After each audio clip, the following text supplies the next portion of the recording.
Let us open up our Bibles to Psalms chapter 23 verse 4. It declares there, though I walk through the valley of the shadow of death. That means I'm going through problems. I'm going through situations where I'm facing maybe even death. But then he says, I will fear no evil. For you are with me, your rod and your staff, they comfort me.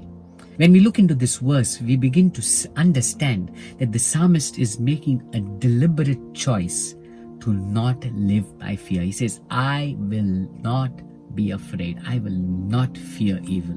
Why? Because he had this confidence in God. I want to ask you today, do you choose to live by faith or choose to live by fear? In Psalm 23, we see David declaring, I choose to live by faith, not fear. I choose to live looking unto the Lord, not on my circumstance.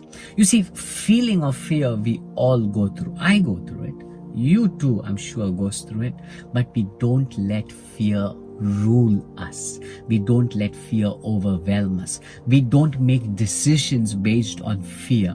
We make our decisions, our choices based on faith, completely trusting in the Lord. That's what the psalmist says there. I know you are with me. When you look into the people of Israel, when the 12 spies went out to spy out the land, 10 of them came with a report of fear. 2 of them came with a report of faith. And what happened is, the people of Israel chose to believe the report of fear, and that entire generation lost it. So many a times we lose out on our blessings because we listen to the voice of fear. We let our lives be captivated by fear.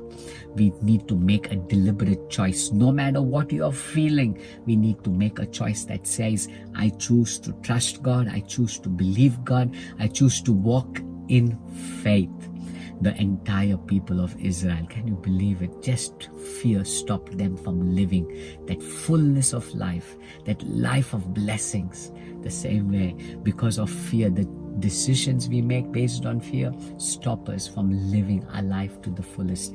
That abundance of life that God has planned for you, has promised you, we deprive ourselves of it just because we let fear overwhelm us. Come on, let us not be ruled by fear. Let us make a choice that says, I walk by faith, not by what I see. When you look into Peter, when he was walking over the waters, as long as he was looking to Jesus, he was walking by faith. He was walking over the waters. But when he let fear in, when he chose to listen to the voice of fear, what happened? He began to sink in. So many of us, because we are listening to that voice that tells you it will not happen, that voice that tells you God may not work, that voice that tells you don't do it, it will destroy you, such negative voices, rather than listening to the voice of faith. Because we listen to those voices, we lose life, we live defeated. I want to challenge you, make a choice today to walk by faith. Make a deliberate choice that says, irrespective of what my feelings are, irrespective of what my circumstances are, I choose to trust God. I will not be afraid. God bless you.